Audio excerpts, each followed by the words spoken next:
Gracias. Bueno, buenas tardes a todos. El tema que vamos a tocar, a mí me parece muy interesante. El tema es cómo apareció la teosofía en España, cómo apareció esta enseñanza teosófica en España. No hay mucha información sobre el particular, porque como ya sabéis hubo la guerra civil y todos los teósofos tuvieron que salirse del grupo de la sociedad porque estaban buscados por el gobierno invasor y tuvieron que esconderse, y la policía entró en los recintos donde se hablaba de teosofía y se llevaron toda la documentación, y al parecer prácticamente todo esto está en Salamanca. Hay algunas personas que han estado en Salamanca y nos han podido decir que allí hay todos los nombres, la documentación y todo aquello que se pudieron llevar. Entonces, los datos que tenemos de aquella época primera son muy inconexos, con lo que uno se ve en la necesidad de sujetarse a algunas de las pinceladas fielmente y permanentemente transmitidas por la vieja guardia de los teósofos en ese lienzo de la historia. Yo he podido agrupar bastante información sobre este particular porque teníamos muy buena relación con el último, yo diría, de la vieja guardia de teósofos, nuestro hermano Saturnino Torra, el que tenemos ahí en un colgado al lado de Carmen Mateu Prats, que fue la fundadora de este grupo, de la rama lunar. Así también hay que decir en aquella época de que evidentemente la gente que se sentía atraída por estas enseñanzas se sentían atraídas de corazón más que de mente, y eran personas altamente desarrolladas con un intelecto, yo diría, que rayaba a la luz del espíritu, rayaba al intelecto iluminado por Dios. Y hemos de mencionar precisamente a dos auténticos teósofos, con lo cual fue posible la formación de la sociedad teosófica en España.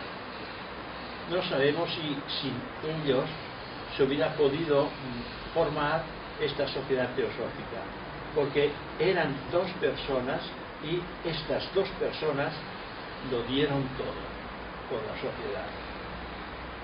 Es interesante observar que la teosofía entró en España precisamente de manos de la alta aristocracia, por gente muy bien preparada, gente con un desarrollo intelectual hermoso, y al mismo tiempo se le podía observar en el trato una delicadeza extraordinaria para poder acercarse cada vez más íntimamente en el corazón de aquellos que buscaban esta enseñanza. Pero también hay que decir que, como dato curioso, que a pesar de no haber intervenido en el trabajo teosófico de la formación de España, hubo una señora la cual tenía el nombre de María Mariátegui, más conocida ella como la duquesa de Pomar. Esta señora fue la primera española que se puso en contacto con Madame Blavatsky, que fue la fundadora de la Sociedad Teosófica. Esta señora María Mariátegui, ya más conocida como la duquesa de Pomar, nació en Madrid en el año 1830 y era hija del conde Mariátegui, grande de España, no de cualquier cosa, en aquella época grande de España. Su madre era hija del marqués Northampton, de 1850 a 1860, fue María Mariátegui una figura muy popular en Madrid.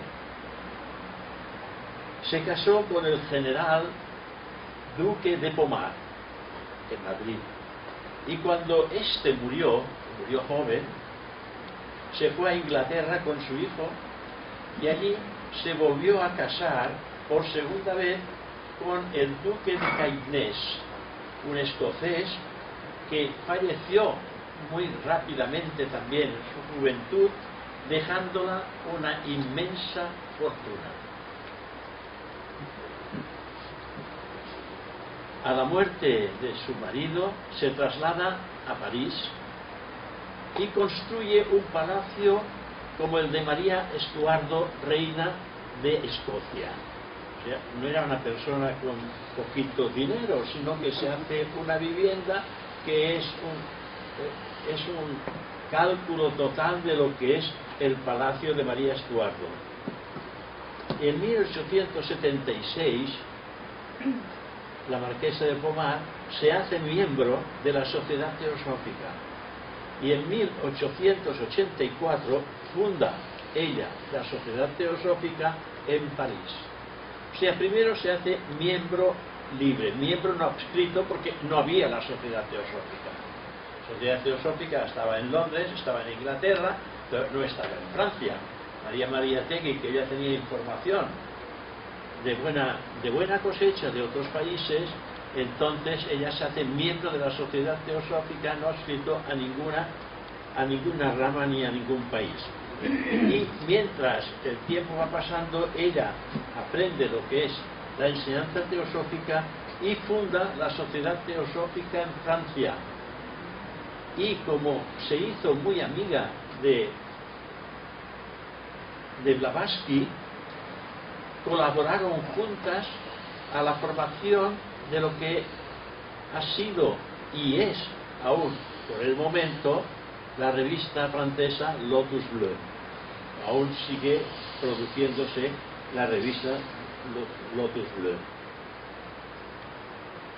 Y en 1884 se celebró la fundación de la Sociedad Teosófica Francesa, a la que en este evento acudió Madame Blavatsky y acudió también el presidente Henry Steele Olcott, y la duquesa de Pomar. Ella los alojó en su palacio, un palacio girante de Gines en Niza, porque tenía casas por todas partes y palacios en todos lugares.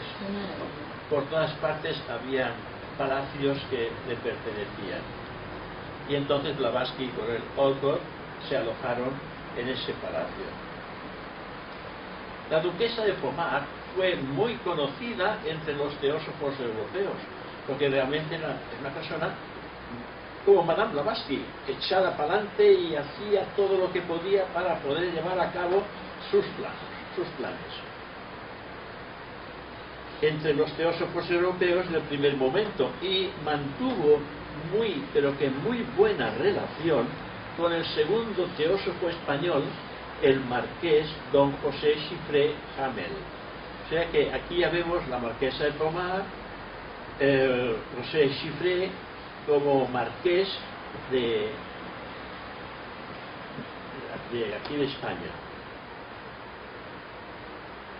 El 2 de noviembre de 1895, la duquesa de Pomar fallece en su hotel de Bramant parisino. Tenía también un hotel, por lo tanto, daros cuenta la fortuna que tenía esta señora.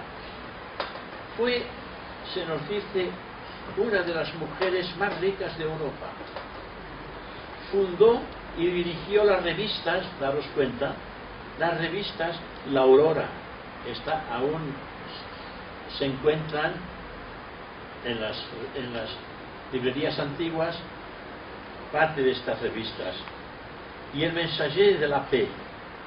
Publica numerosas obras tales como La Cuádruple Constitución, 1883, una visita nocturna a Oliron, 1884, Teosofía budista, 1886, Teosofía cristiana, 1889, Espiritualismo en la Biblia, 1894, ¿dais cuenta?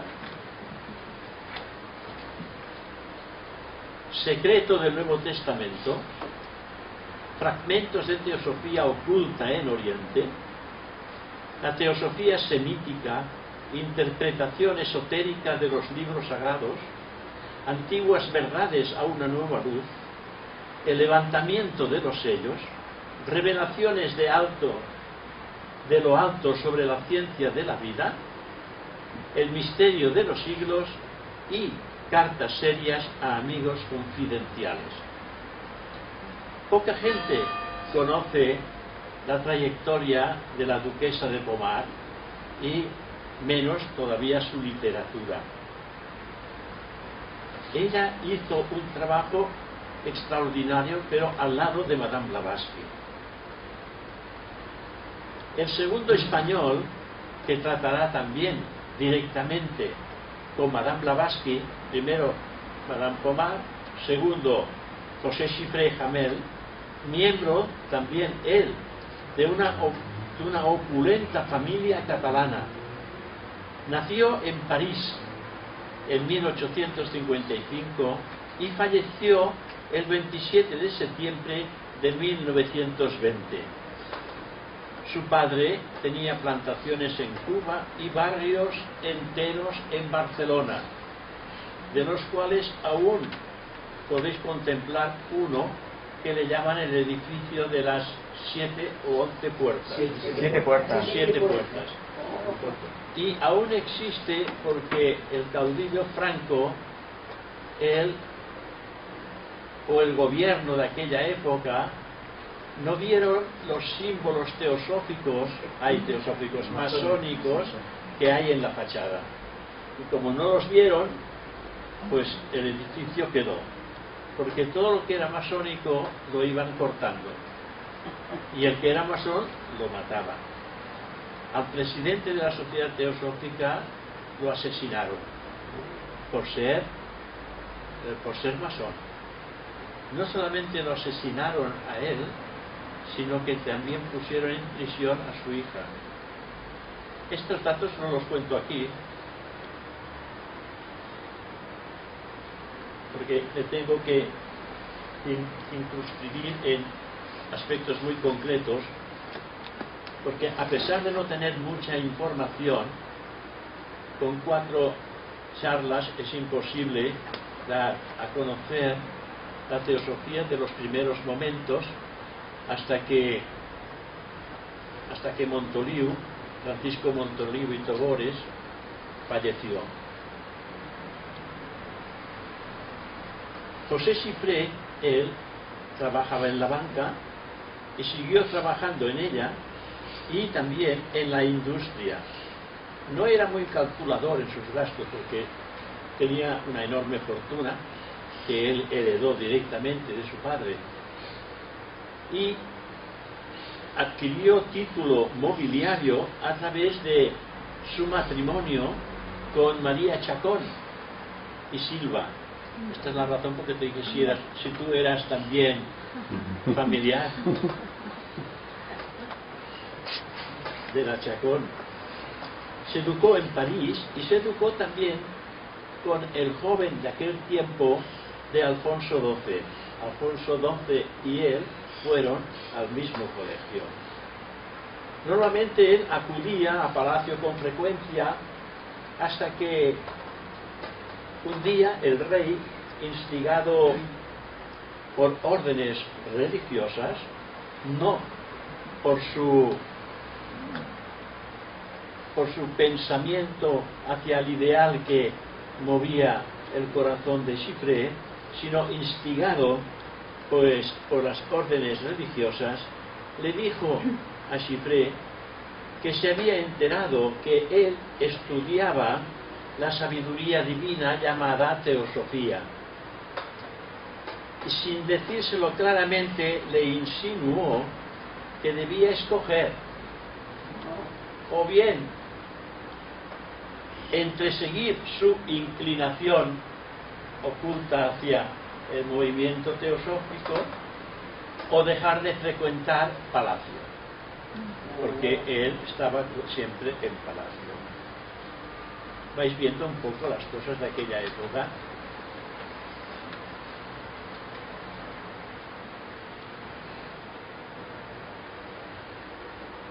Chiffré no volvió a palacio, se quedó con su ideal.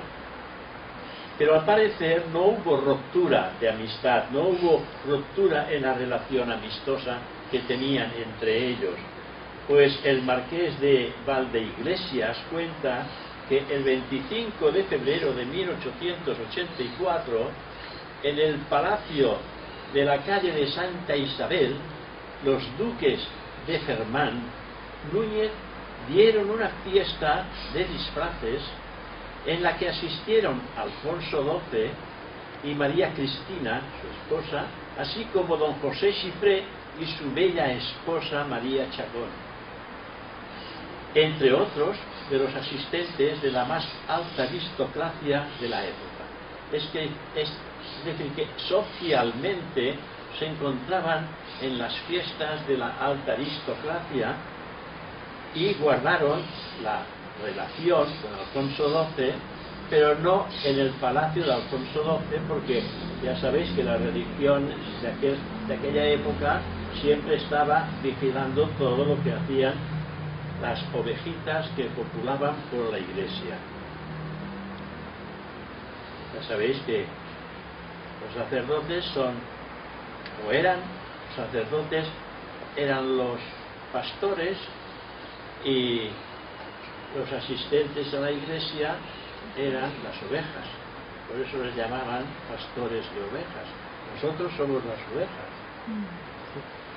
Pero Chacón dejó de ser oveja en cuanto tuvo un pensamiento elevado y un ideal que cambiaba la forma de sentir y de pensar.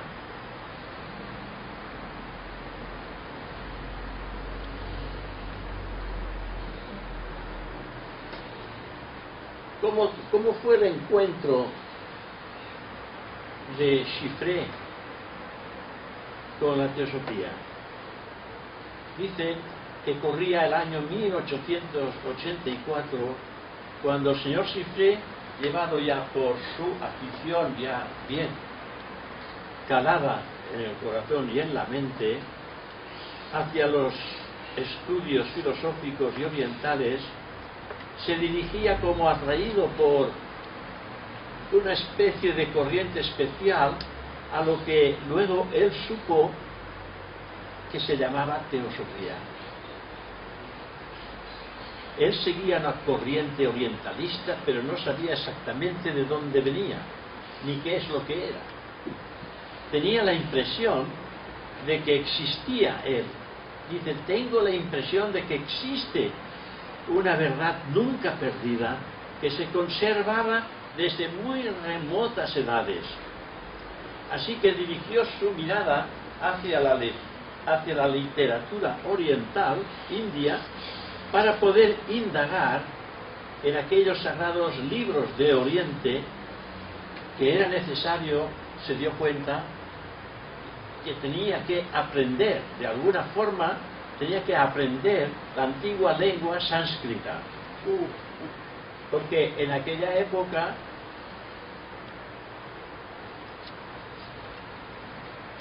libros orientales, hinduistas, brahmánicos, no existían en castellano. Solamente aquellas pocas cosas que se recibían de revistas extranjeras, y como que ellos conocían el francés, pues no tenían ningún problema. Pero no había literatura en español, salvo algún que otro sanskritista que también intentaba llevar a cabo alguna traducción.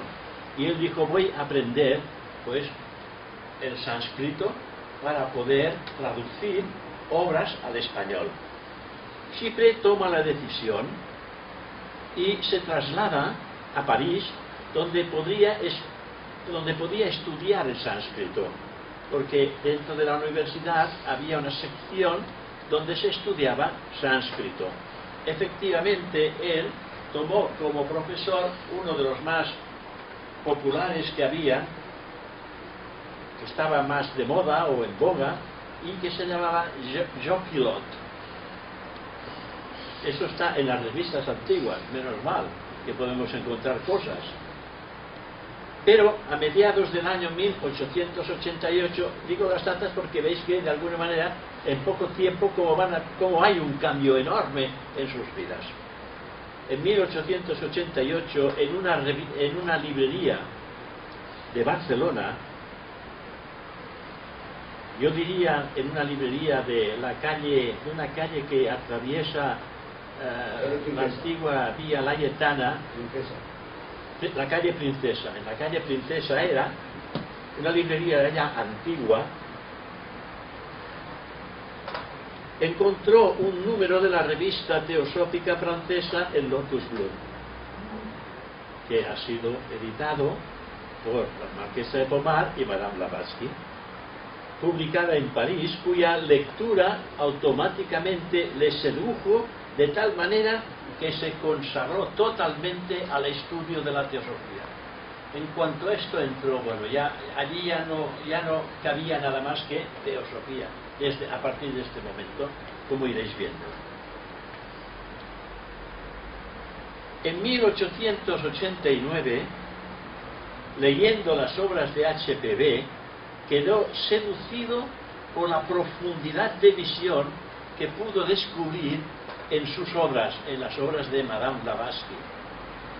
Automáticamente se puso en contacto con su autora, le hizo una carta y le pidió una entrevista. Madame Blavatsky le respondió como si lo conociera de siempre. Sabéis que Madame Blavatsky tenía unas facultades extrasensoriales realmente extraordinarias. Le respondió como si le conociera de siempre, dándole la oportunidad de hacerlo en Londres, donde ella estaba en aquellos momentos. Automáticamente, Chypre planeó el viaje y se fue. En cuanto llegó el momento de la cita, se fue a Londres.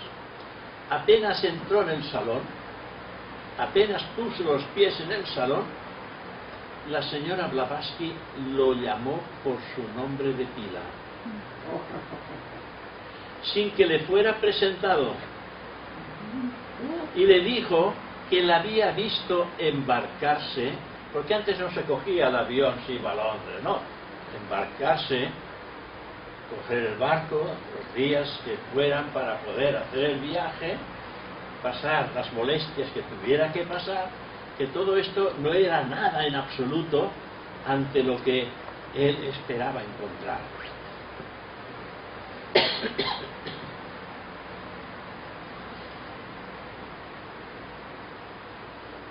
El señor Chypre, le continuaba diciendo que la había visto embarcarse y llamar a su puerta, y seguidamente le pregunta: ¿qué es lo que usted desea de mí? ¿Y cuál es la razón de este encuentro? ¿Acaso usted quiere ver fenómenos?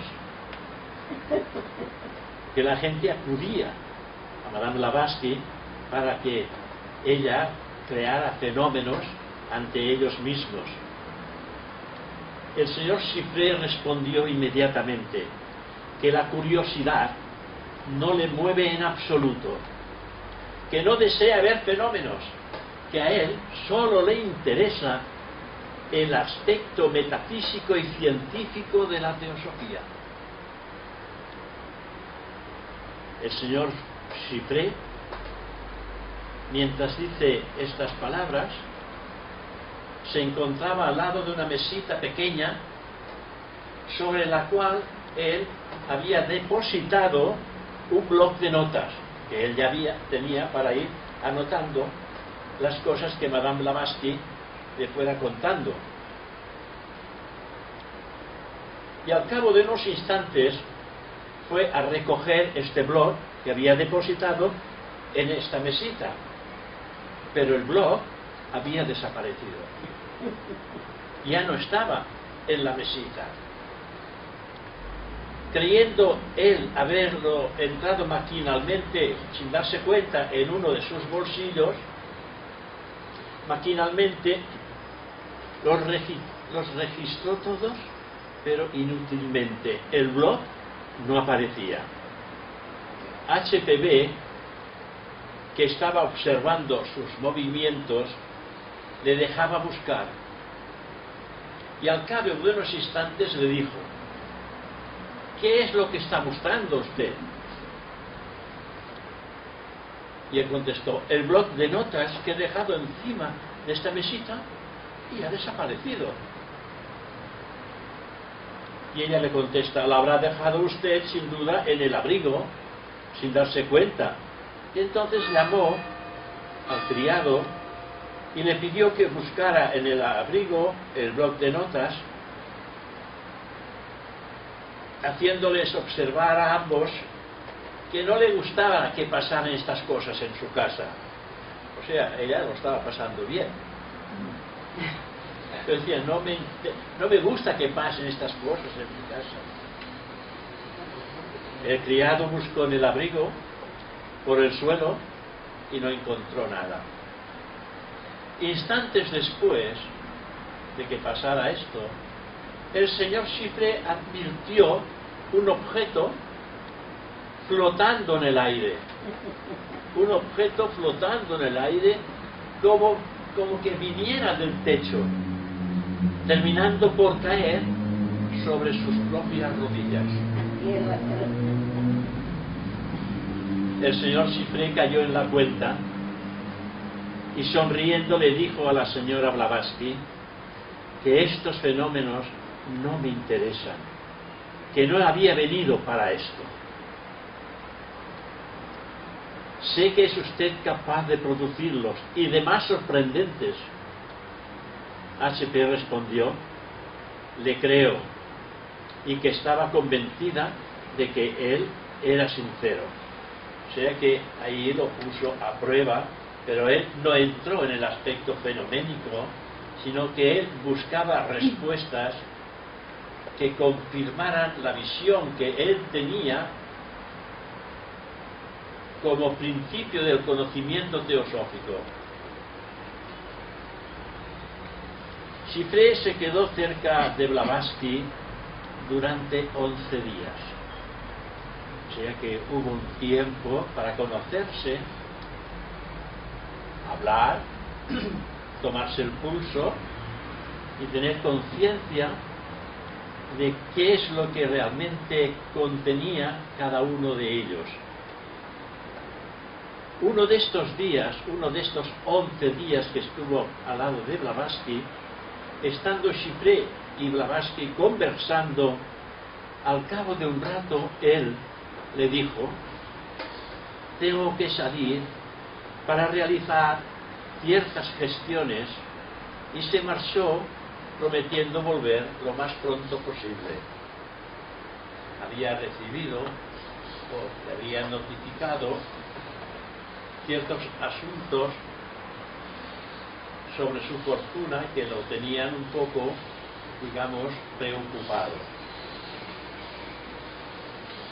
Su ausencia duró poco tiempo, pero lo bastante para que Blavatsky no cesara de lamentar lo largo de su ausencia. Cuando volvió, le exageró su tardanza.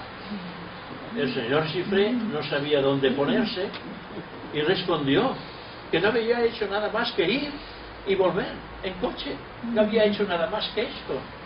Pero Blavatsky, que era muy juguetona en estos aspectos, estaba preparando el terreno para hacerle otra jugarreta. Sí, digámoslo así, otra jugarreta fenoménica. La señora Blavatsky guardó silencio. De repente se volvió hacia él diciéndole: no se preocupe, sé que ha recibido una carta, pero no tema nada, que todo se arreglará. En efecto, el señor Chiffré encontró en su hotel una carta que le había sumido en desolación profunda, y entonces Madame Blavatsky le dictó pasajes enteros de la carta, que estaba en manos de Chiffré. Le dio pruebas de su clarividencia, describiéndole su casa de Madrid, con lo que el señor Chiffré declaró en ese día ser capaz de ejecutar cuantas sugerencias le transmitiera Madame Blavatsky. Se entregó en cuerpo y alma a cualquier petición que Madame Blavatsky le sugiriera en cualquier momento. Es en ese momento, en esa etapa de estos 11 días, que se había publicado el libro de la clave de la teosofía, hecho por Madame Blavatsky. Lo tenemos aquí, la clave de la teosofía. Y ella le dedicó una dedicatoria al libro de la clave de la teosofía, y que reza así, está en francés, pero yo lo traduzco: a mi querido amigo y hermano señor José Chiffré, miembro de la Sociedad Teosófica, con mis sentimientos ocultos del autor, Londres, 1889, H.P.B. Blavatsky. Este libro, cuando murió Chiffré, lo heredó el señor Talavera. El señor Talavera era el caballero que regía el movimiento de la escalera de oro aquí en España.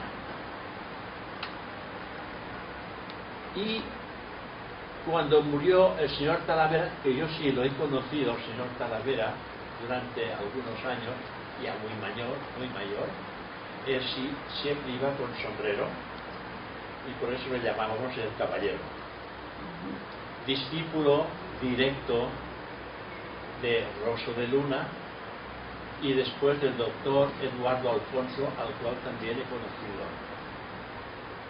El doctor Alfonso también estuvo encarcelado por ser masón. Saturnino Torra también fue encarcelado, pero él decía: no soy masón, yo soy vegetariano. Y de esta manera entraba y salía. Cuando Franco venía a Barcelona, lo iban a buscar, y cuando se marchaba lo dejaban salir, hasta que un día, pues él estaba de regente en una casa de telas de ropa en la calle Vía Layetana, y su jefe era militar y tenía esa tienda, una tienda muy grande de telas. Saturnino Torra pues se tuvo que esforzar muchísimo en estudio del comercio, porque antes uno, si quería dedicarse al comercio, se decía que debía casarse con el comercio.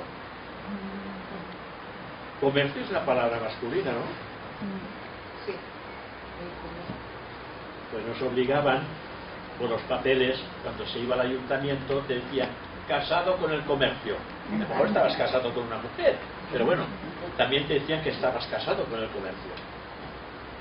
Él sí estaba casado con el comercio porque sentía el trabajo. Él intentó toda su vida ascender en su propio trabajo, no por el ascender, sino por hacerlo cada vez mejor, defendiendo los intereses de la casa en la cual trabajaba. Cuando murió su jefe, el dueño, vino el hijo, ya también había sido militar. El hijo no entendía nada de telas, pero él quedó a cargo de esa tienda, y el propietario le dijo: usted veo que siempre está metido en el trabajo, o leyendo y estudiando. ¿Qué es lo que hace? Pues eso, leer y estudiar. Y él le dijo, dice, ¿por qué no viaja? Porque no me dan el pasaporte. ¿Cómo que no le dan el pasaporte? No me dan el pasaporte. Y cuando viene Franco me encierran. Deme su nombre. Le dio su nombre. Dice, dentro de 2 días le darán a usted el pasaporte. No, vaya usted a buscar el pasaporte.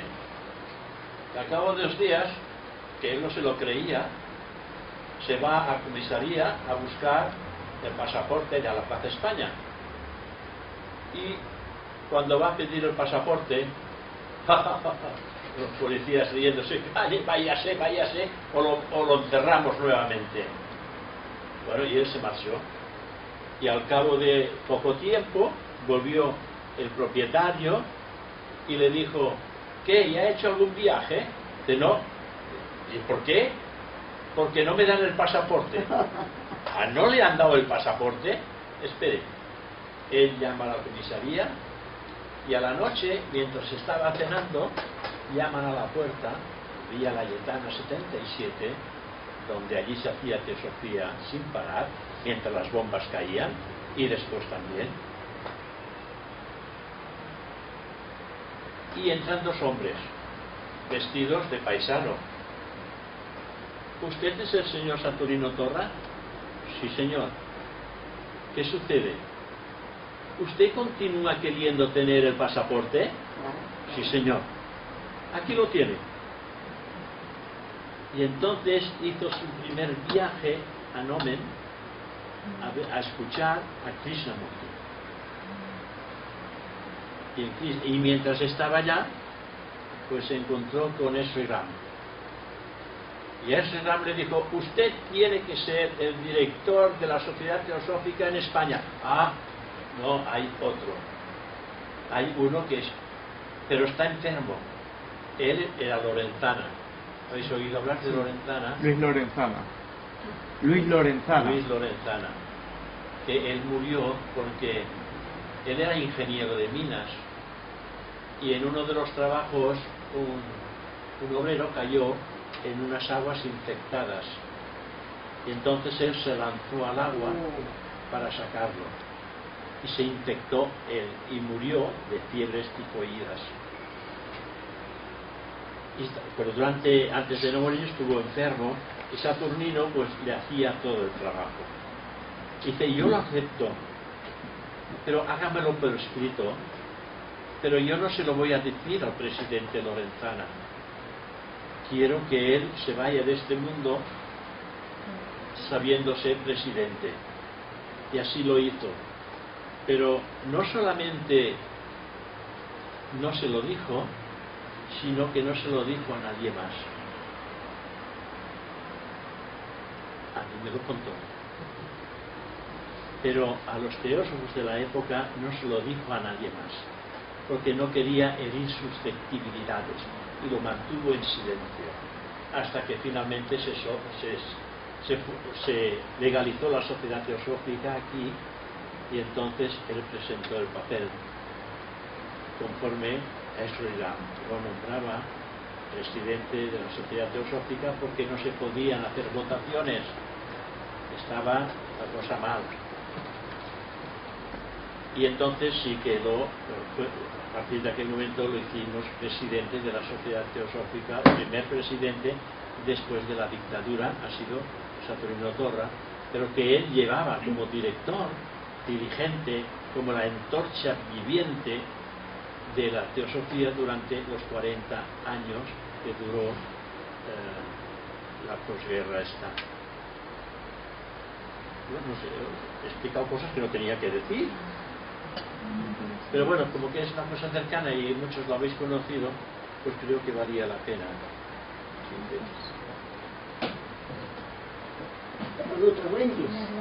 ¿No has traído las gafas?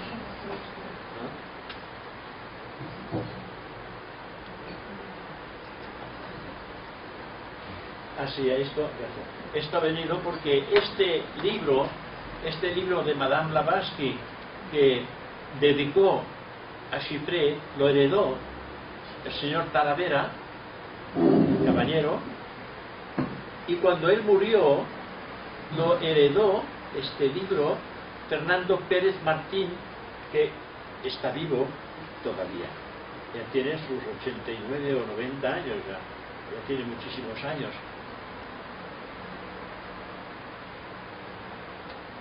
Está en sus manos.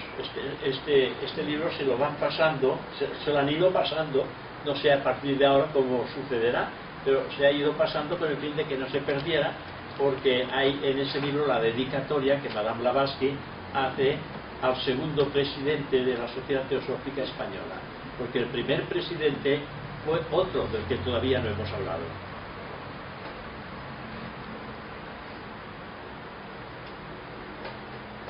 Y entonces se marchó, pero mantuvo correspondencia directa con HPB, y en una de sus cartas Blavatsky le hace una pregunta llena de promesas para Chipré. Le dice: ¿quién es un tal Francisco Montoliu que acaba de traducir Isis sin velo? Entérese usted y contésteme sobre este particular. Estamos hablando de 1889, porque en 1888 se editó Isis sin velo, pero no Isis sin velo con 4 tomos como lo que tenemos ahora aquí, sino Isis sin velo con 2 tomos, pero 2 tomos así de grandes.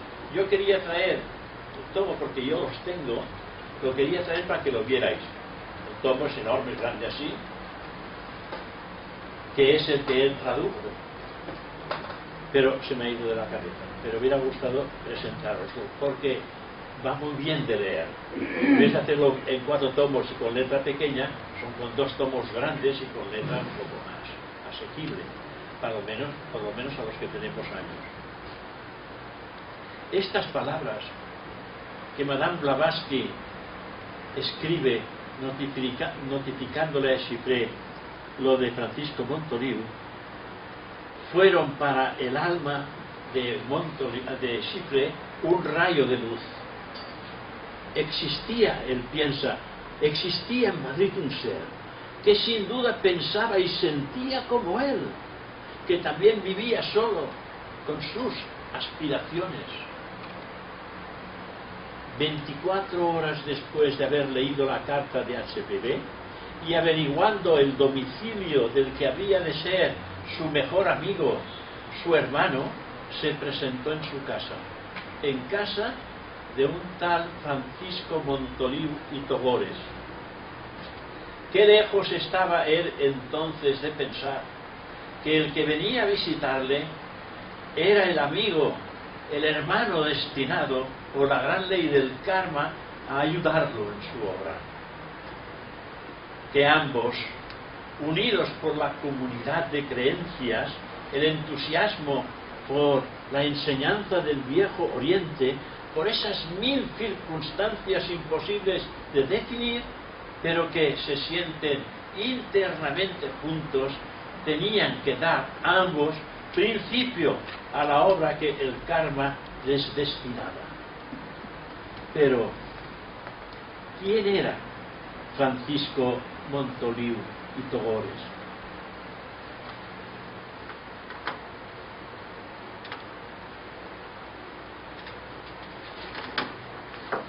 No sé por qué paso.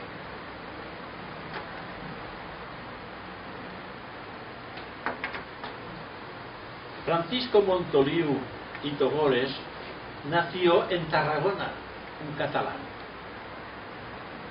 capital de Cataluña, el día 9 de febrero de 1865. Recordad la fecha, 1865. Primogénito de los marqueses de Montoliu, familia aristocrática de esta ciudad, la cual, como toda la nobleza de a mediados del siglo XIX, rendían padres, la familia, culto fervoroso a la religión de sus antepasados, es decir, el clero. Estaban muy introducidos dentro del clero. Pero desde niño, Francisco Montoliu demostró un carácter serio, enérgico, constante y observador al propio tiempo. También le caracterizaba una bondad y una benevolencia, al parecer, nada común. Era muy entusiasta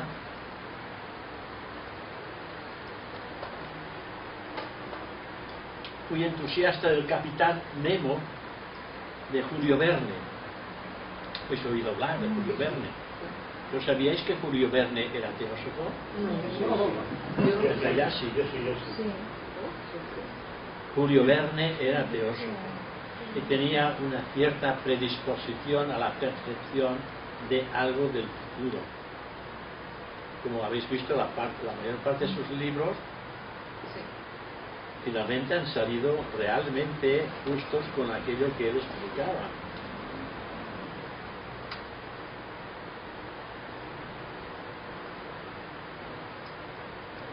Entusiasta del Capitán Nemo de Julio Verne, fruto de esta afición surgió el seudónimo de Nemo, que era el nombre del capitán del submarino Antulio.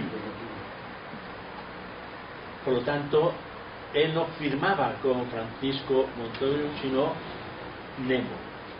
Toda su firma era la palabra Nemo, ya desde joven. Y puesto que un pariente suyo era ministro de Marina, quería estudiar la carrera de Marina, pero su padre se opuso. Desde su infancia, el marqués de Montoliu fue iniciado en un camino esotérico por su abuelo materno, don Pascual de Togores, conde de Ayamans, de una antigua e ilustre familia de la nobleza balear. Pascual Togores, abuelo materno de Montoliu, profesaba una entusiasta y una gran admiración a la vida y obra del esotérico Ramón Llull. ¿También lo conocéis?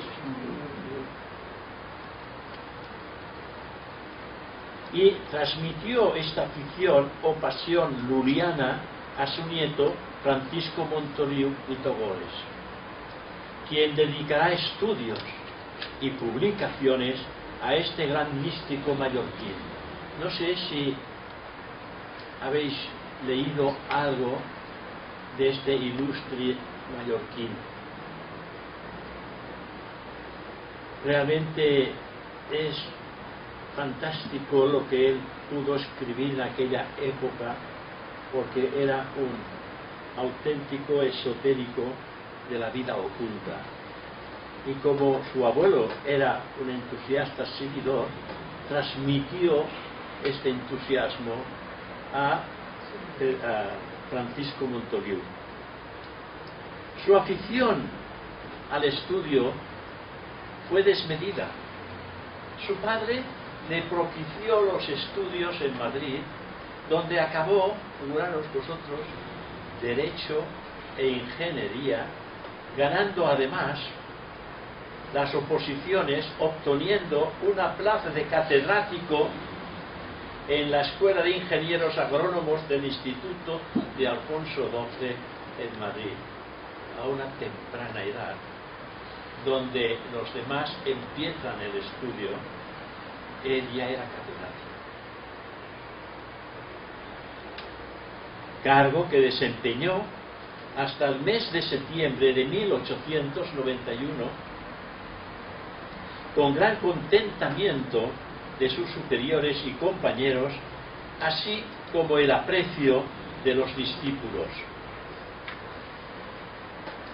Es de admirar que un muchacho rico, emparentado con muchas familias nobles de Cataluña y de la corte, con 2 títulos universitarios, catedrático a la edad en que otros terminan sus estudios y heredero de un título mobiliario, no fuera seducido por el brillo de la sociedad que tan halagüeños brazos le tendía, porque lo hubiera podido obtener todo. A pesar de todos estos incentivos que le ofrecían en medio de los halagos y los goces, Francisco Montoliu no se dejó seducir ni por la vida de ostentación, ni vanidad, ni por las del placer. Cuando decimos que uno tiene que alcanzar esto y nos encontramos que quien inició el proceso de la sociedad teosófica en España ya era así, es realmente digno de tenerlo en cuenta. Y aún no era teósofo. Su encuentro con la teosofía. El encuentro con la teosofía surgió como por casualidad, entre cometas, en 1888, el año que se publicó Isis sin velo, en una librería de Madrid, hojeando un número de la Revue Théosophique de París, que cayó a sus manos. Rápidamente le despertó en él la curiosidad y el deseo de aprender. No solamente la curiosidad,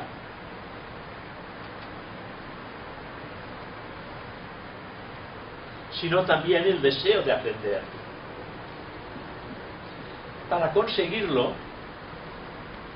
viendo anunciada en dicha revista la obra magistral de la fundadora de la Sociedad Teosófica, Blavatsky, titulada Isis sin velo, la adquirió. Rápidamente, cuando lo vio, llenó el folleto, lo mandó y adquirió la obra de Isis sin velo. Poco tiempo después recibía los 2 tomos de Isis sin velo. Aquí se nos presenta un ejemplo de su indomable voluntad, pues cualquier otro que no hubiera sido él, al recibir la obra y ver que estaba impresa en inglés, idioma que no conocía, se hubiese desalentado y desistido de su propósito. Pero Montoliu había dicho quiero, y por lo tanto no podían existir dificultades que se lo impidieran lograr lo que él deseaba. Se dijo a sí mismo: no sé inglés, pues lo aprenderé. Claro. Pero figuraros que efectivamente al cabo de 3 meses leía el inglés como si fuera su propio idioma. 3 meses nada más. Era Un genio. fuera de toda... Era un genio. La lectura de Isis sin velo le bastó para convencerle de las verdades que encierra la teosofía.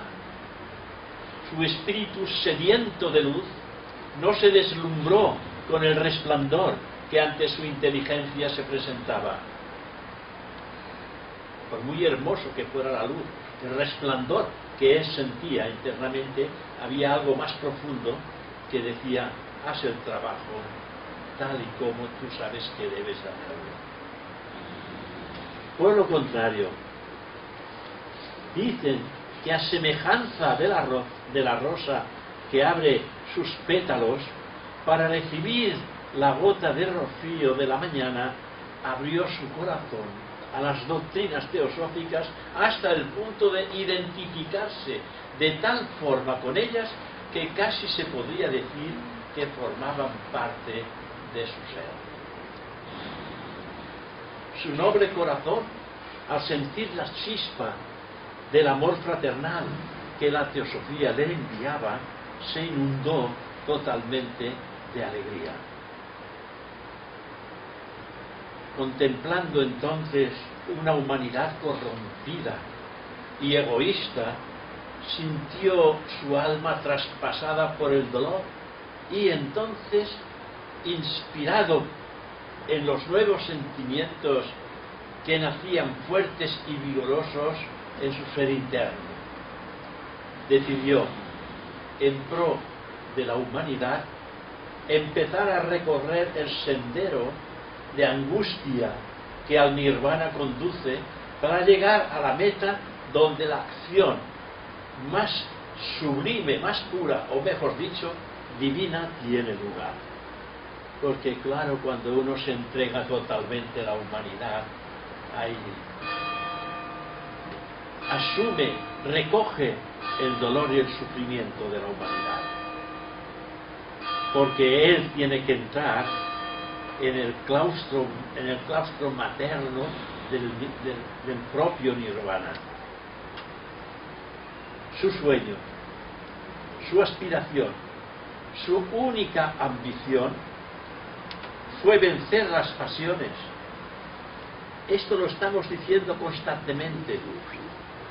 Conquistando la materia, ganar un cielo de felicidad espiritual, llegar al pórtico, al umbral de su pórtico, y una vez allí recoger el premio de la victoria y ofrecerlo a la humanidad que sufre, practicando así la renunciación. No el premio para él, sino para la humanidad, para que empiece a darse cuenta del sacrificio que representa la renunciación de todo aquello que pone en movimiento la satisfacción y el orgullo del ser humano. Para describir este sublime cuadro sería necesario la pluma y la inspiración de un Víctor Hugo, que podría ser el texto todavía, podría resultar pálido con el original. La renunciación, queridos hermanos, es algo más de lo que parece a primera vista.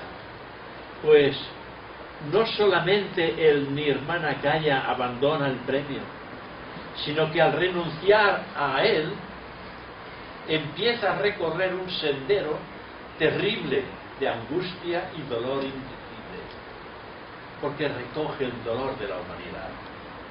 Sabéis que el que llega a la quinta iniciación y ostenta el grado del adeptado, se le presentan nuevas opciones de evolución, y una de ellas es el Nirmanakaya, que renuncia a la felicidad del nirvana, de la cual él se ha hecho merecedor por propios méritos, y renuncia por amor a la humanidad, para ayudar directamente y en contacto a la humanidad, porque se dice a sí mismo Nirmanakaya con palabras textuales: yo no puedo ser feliz si la humanidad entera no es feliz, porque ha alcanzado el estado de conciencia de aquello que él se siente uno con todos los demás.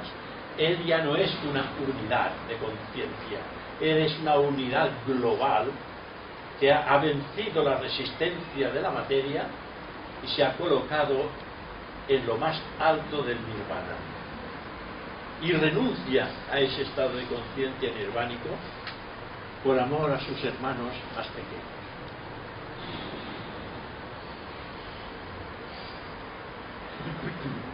Volvamos de nuevo al primer encuentro de José Chipré y el marqués don Francisco Montoliu y Togores. Voy saltando de una cosa a la otra y volviendo para poder llevar bien un poco la historia. Chipré, hablando sobre Montoliu, dijo: Él vivía dedicado, cuando ya de alguna manera había fallecido Montoliu, él vivía dedicado exclusivamente al estudio. Dividía su tiempo entre las obligaciones propias de su carrera de ingeniero agrónomo y los trabajos filosóficos orientales. Era hombre de superior inteligencia, de vastísimos conocimientos, animado de los más nobles ideales. La vida de Francisco Montoliu era la de un ser perfecto, si es que existe la perfección en este mundo para el común de los mortales. No salía de su casa más que para cumplir estrictamente con los deberes de su cargo. Frecuentaba a poquísimas personas, casi todas artistas de mérito. Asistía a conciertos, pues él rendía fervoroso culto a la música clásica y jamás ponía los pies en un teatro o reunión mundana. Naturalmente, pasaba entre aquellos que sólo superficialmente le trataban por original y frío. Así juzgan los que son incapaces de medir la distancia intelectual, moral e espiritual que les separa entre aquellos que los superan. Montoliu era un corazón de oro. Esto lo dice Chiffré. Montoliu era un corazón de oro. La bondad personificada, el talento unido a la modestia.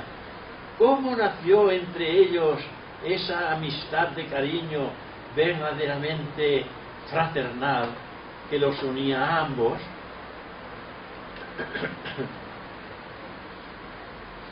Ambos, por caminos distintos, obedeciendo a los decretos inapelables del karma, perseguían inconscientemente el mismo objeto: el estudio de la ciencia antigua de la teosofía, que debía infaliblemente crear en los dos el convencimiento de la existencia de verdades eternas olvidadas en Occidente. Olvidadas, lo cual nos da a entender que ya existía anteriormente. En octubre de 1889, un año después de haberse conocido, ambos tuvieron el honor, juntos, de ingresar al mismo tiempo a la Sociedad Teosófica, el marqués de Montoliu y el marqués Chiffré. ¿Quién sino su último hermano en aquella época podía decir con qué entusiasmo, con qué abnegación se entregó nuestro inolvidable marqués de Montoliu a la difusión de las ideas teosóficas en España? La obra colosal, realizada en 2 años y 6 meses, de continuo trabajo por Francisco Montoliu, solo podemos imaginar los sacrificios constantes en pro de sus creencias. Cuántos sinsabores, cuántos sufrimientos morales, cuántas privaciones tuvo que sufrir. Hijo de una familia tan ilustre como fanática, ¿cuántos no han sido las luchas que diariamente tuvo que sostener? A pesar de la oposición, las burlas y las vejaciones de su familia, seguía sonriente y tranquilo por el camino que se había trazado y del que no se apartó ni un ápice en ningún momento.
secreto del Nuevo Testamento, fragmentos de teosofía oculta en Oriente, la teosofía semítica, interpretación esotérica de los libros sagrados, antiguas verdades a una nueva luz, el levantamiento de los sellos, revelaciones de lo alto sobre la ciencia de la vida, el misterio de los siglos y cartas serias a amigos confidenciales. Poca gente conoce la trayectoria de la duquesa de Pommard y menos todavía su literatura. Ella hizo un trabajo extraordinario, pero al lado de Madame Blavatsky. El segundo español, que tratará también directamente con Madame Blavatsky, primero Madame Pommard, segundo José Chiffré Jamel, miembro también él de una opulenta familia catalana. Nació en París en 1855 y falleció el 27 de septiembre de 1920. Su padre tenía plantaciones en Cuba y barrios enteros en Barcelona, de los cuales aún podéis contemplar uno que le llaman el edificio de las 7 o 11 puertas. 7 puertas. 7 puertas. Y aún existe porque el caudillo Franco, él o el gobierno de aquella época no vieron los símbolos teosóficos, hay teosóficos masónicos que hay en la fachada. Y como no los vieron, pues el edificio quedó. Porque todo lo que era masónico lo iban cortando. Y el que era masón lo mataban. Al presidente de la Sociedad Teosófica lo asesinaron por ser masón. No solamente lo asesinaron a él, sino que también pusieron en prisión a su hija. Estos datos no los cuento aquí, porque me tengo que incruscribir en aspectos muy concretos, Olladas, con un intelecto, yo diría, que rayaba a la luz del espíritu, rayaba al intelecto iluminado por Dios. Y hemos de mencionar precisamente a dos auténticos teósofos con lo cual fue posible la formación de la Sociedad Teosófica en España. No sabemos si sin ellos se hubiera podido formar esta Sociedad Teosófica, porque eran dos personas y estas dos personas lo dieron todo por la sociedad. Es interesante observar que la teosofía entró en España precisamente de manos de la alta aristocracia, por gente muy bien preparada, gente con un desarrollo intelectual hermoso, que al mismo tiempo se le podía observar en el trato una delicadeza extraordinaria para poder acercarse cada vez más íntimamente en el corazón de aquellos que buscaban esta enseñanza. Pero también hay que decir que, como dato curioso, que a pesar de no haber intervenido en el trabajo teosófico de la formación de España, hubo una señora la cual tenía el nombre de María Mariátegui, más conocida ella como la duquesa de Pommard. Esta señora fue la primera española que se puso en contacto con Madame Blavatsky, que fue la fundadora de la Sociedad Teosófica. Esta señora María Mariátegui, ya más conocida como la duquesa de Pommard, nació en Madrid en el año 1830 y era hija del conde Mariátegui, grande de España, no de cualquier cosa. En aquella época, grande de España. Su madre era hija del marqués Northampton, de 1850 a 1860.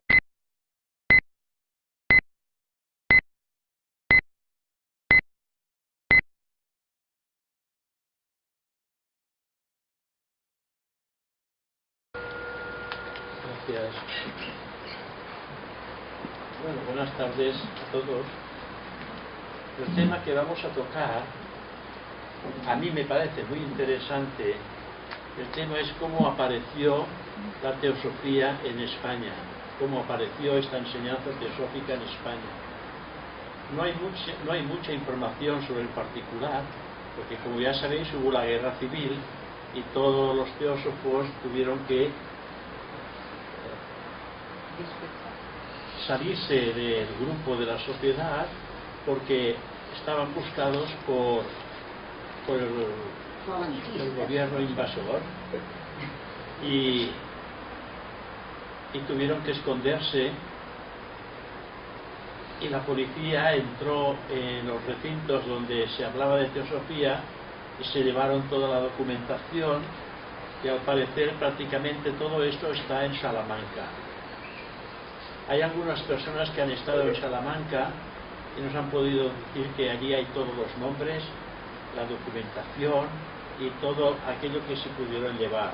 Entonces, los datos que tenemos de aquella época primera son muy inconexos, con lo que uno se ve en la necesidad de sujetarse a algunas de las pinceladas fielmente y permanentemente transmitidas por la vieja guardia de los teósofos en ese lienzo de la historia. Yo he podido agrupar bastante información sobre este particular porque teníamos muy buena relación con el último, yo diría, de la vieja guardia de teósofos, nuestro hermano Saturnino Torra, que tenemos ahí colgado al lado de Carmen Mateu Prats, que fue la fundadora de este grupo, de la rama Una. Así también hay que decir en aquella época de que evidentemente la gente que se sentía atraída por estas enseñanzas se sentían atraídas de corazón más que de mente, y eran personas altamente desarrolladas. En este evento acudió Madame Blavatsky y acudió también el presidente Henry Steele Olcott, y la duquesa de Pomar. Ella los alojó en su palacio, un palacio Cirante de Gímez en Niza, porque tenía casas por todas partes y palacios en todos lugares. Por todas partes había palacios que le pertenecían. Y entonces Blavatsky con el Olcott se alojaron en ese palacio. La duquesa de Pomar fue muy conocida entre los teósofos europeos, porque realmente era una persona como Madame Blavatsky, echada para adelante y hacía todo lo que podía para poder llevar a cabo sus planes. Entre los teósofos europeos del primer momento, y mantuvo pero que muy buena relación con el segundo teósofo español, el marqués don José Chifré Hamel.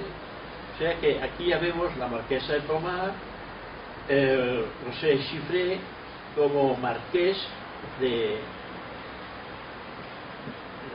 aquí de España. El 2 de noviembre de 1895, la duquesa de Pomar fallece en su hotel de Guaramán parisino. Tenía también un hotel, por lo tanto, daros cuenta la fortuna que tenía esta señora. Fue, se nos dice, una de las mujeres más ricas de Europa. Fundó y dirigió las revistas, daros cuenta, las revistas La Aurora. Aún se encuentran en las librerías antiguas parte de estas revistas. y el Mensager de la Paix. Publica numerosas obras tales como La cuádruple Constitución, 1883, una visita nocturna a Oloron, 1884, Teosofía budista, 1886, Teosofía cristiana, 1889, Espiritualismo en la Biblia, 1894, ¿dais cuenta? Fue María Mariátegui una figura muy popular en Madrid. Se casó con el general Duque de Pomar en Madrid, y cuando éste murió joven, se fue a Inglaterra con su hijo y allí se volvió a casar por segunda vez con el Duque de Caithness, un escocés que falleció muy rápidamente también en su juventud, dejándola una inmensa fortuna. A la muerte de su marido se traslada a París y construye un palacio como el de María Estuardo, reina de Escocia. O sea, no era una persona con poquito dinero, sino que se hace una vivienda que es un cálculo total de lo que es el palacio de María Estuardo.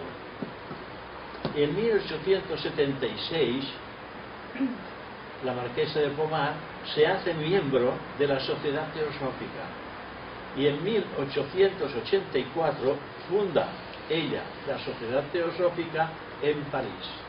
O sea, primero se hace miembro libre, miembro no adscrito, porque no había la Sociedad Teosófica. La Sociedad Teosófica estaba en Londres, estaba en Inglaterra, pero no estaba en Francia. María Mariátegui, que ya tenía información de buena cosecha de otros países, entonces ella se hace miembro de la Sociedad Teosófica, no adscrito a ninguna rama ni a ningún país. Y mientras el tiempo va pasando, ella aprende lo que es la enseñanza teosófica y funda la Sociedad Teosófica en Francia. Y como se hizo muy amiga de Blavatsky, colaboraron juntas a la formación de lo que ha sido y es aún por el momento la revista francesa Lotus Bleu. Aún sigue produciéndose la revista Lotus Bleu. Y en 1884 se celebró la fundación de la Sociedad Teosófica Francesa, a la que